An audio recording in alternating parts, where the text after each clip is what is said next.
President Mashaba, my fellow Youth Forum members, Action SA youth supporters, good afternoon.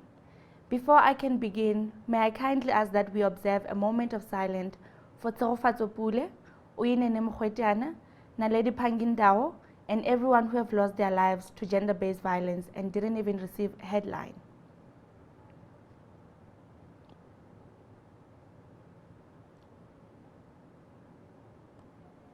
Thank you. Not a day goes by without us hearing a gender-based violence-related story in our news headline, and all too often these cases do not make the headlines. Last year in South Africa, the police recorded 42,289 rapes.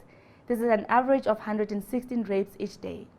To say that gender-based violence is a national crisis does not do justice to the countless women that suffer. We have seen many hashtags, many promises, and countless marches against gender-based violence. But these hollow words and empty actions have done little to prevent the continued victimization of women. What we don't see is decisive political leadership to effectively combat gender-based violence.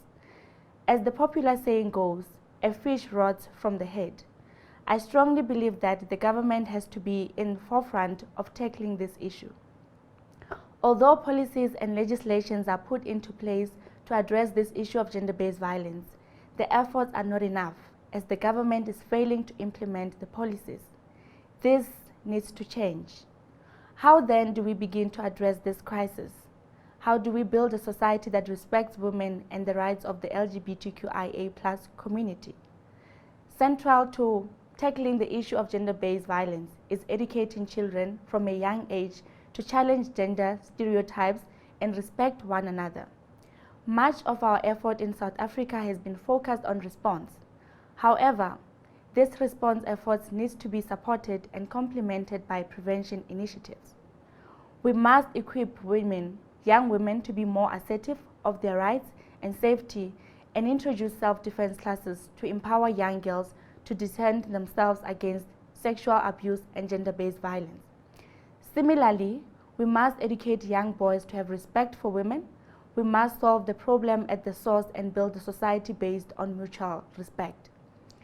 As much as we should work to address the underlying issues of gender-based violence, we also need to address the law enforcement, overhauling the SAPS training program with an improved curriculum related to handling gender-based violence. This must be coupled with the additional sensitivity training for other emergency and healthcare workers, and improved trauma and gender-based violence counseling at police stations and hospitals. We need to adopt early intervention mechanisms and provide additional funding for safe houses for women who are the victims of gender-based violence. This is central to preventing femicide, particularly in rural areas that lack the facilities and resources to adequately deal with these challenges. Lastly, we need more stringent requirements for granting of bail to alleged perpetrators of gender-based violence. We cannot continue to prioritize the rights of perpetrators over the rights of victims. My fellow young South Africans, solving the problem of gender-based violence and gender inequality requires a whole society approach. All South Africans need to stand together to fight this scourge. We can also solve this problem if we work together, act as one against all forms of gender-based violence and gender inequality. Institutions of higher learning, civil society organizations, community members, private businesses, and the government all need to play their part in ending this crisis. We must act as one against all forms of discrimination. We must act as one against prejudice and injustice. We must act as one for an equal and just society. I thank you.